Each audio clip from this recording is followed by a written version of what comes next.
So we just finished our interview with Vladimir Putin.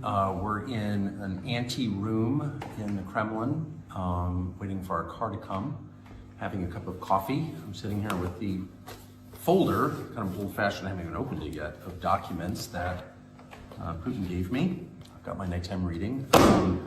That was quite an interview. It began in a way I didn't expect at all. I'm still thinking it through. This just happened, so my thoughts are inchoate, but I asked him, of course, the obvious question, which is, why did you move against Ukraine 2 years ago, February 2022? And he had said that he felt a physical threat from NATO within Ukraine, and he was worried they were going to bring nuclear weapons into Ukraine, et cetera, et cetera. So I asked him about that. He launched into, well, you'll see it, but an extremely detailed history going back to the 9th century of the formation of Russia from the tribes into a nation, and Ukraine's part in that, and the Rus, and I was annoyed, and I thought, look, first of all, I'm American, so I ask you a specific question, I want a specific answer, let's go! And he wouldn't, and so I pushed him, and he got annoyed, and I was annoyed, and I thought he was filibustering, and maybe he was to some extent, but I concluded after watching all this, no, that was his answer, or that was the predicate to his answer. The history of the area and the formation of his country and the connection to Ukraine is like the basis or part of the basis for his Ukraine policy. So it was really interesting. It got much more interesting once I realized what this was, which is a window into how he thinks about the region. So we're back in the hotel room. It's, I don't know, probably around 10 o'clock at night. We were there for almost 5 hours in the Kremlin, which is quite an experience if you've read about the Kremlin your whole life, as I have. Not that different from the old executive office building, this giant pile, 19th century warren of offices. Anyway, Putin was a couple hours late, as is his habit, apparently. Everyone who works for him is laughing. He's always late. But that, I'm not exactly sure what I thought of the interview. It just happened. It's probably going to take me a year to really decide what that was.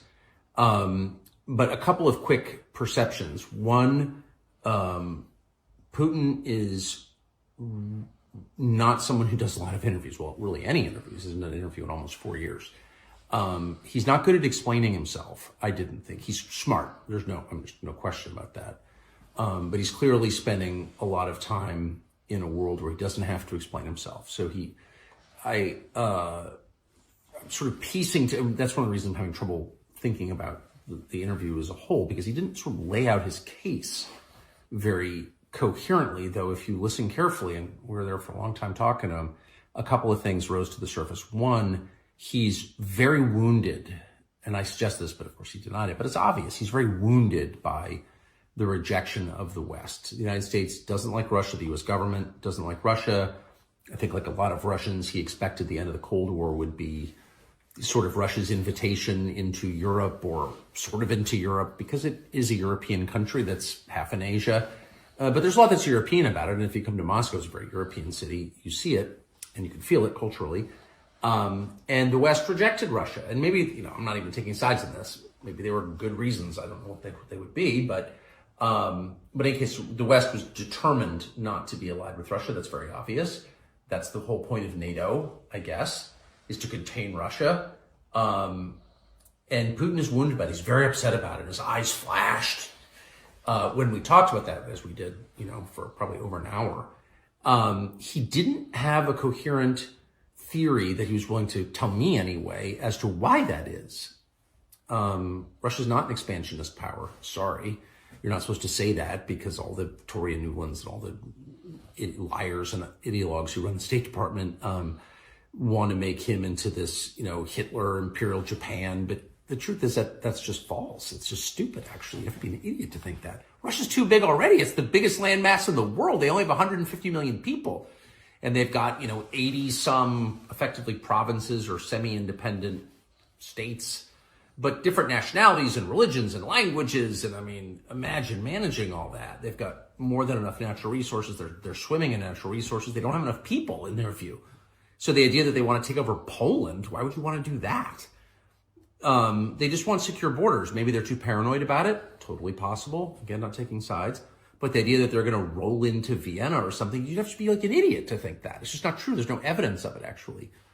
And the professional liars in Washington really don't know anything about the area or really anything about the world beyond New York, have convinced themselves, or I think he's trying to convince you, that this guy's Hitler and he's trying to take the Sudetenland or something. It's like not analogous in any way.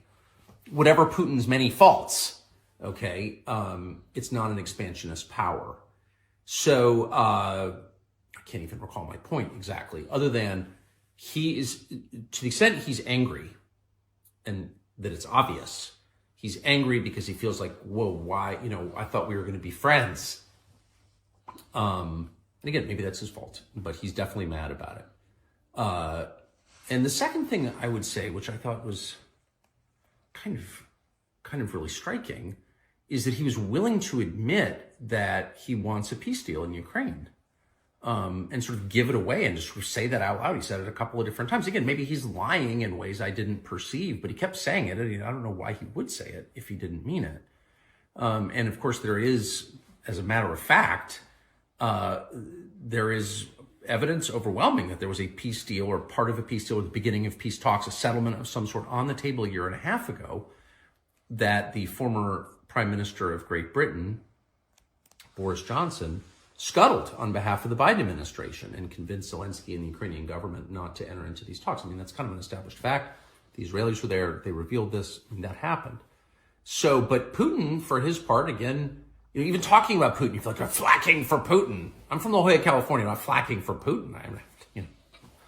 Please. I'm just trying to assess this rationally. It's interesting that he's willing to say, yeah, I want some kind of settlement.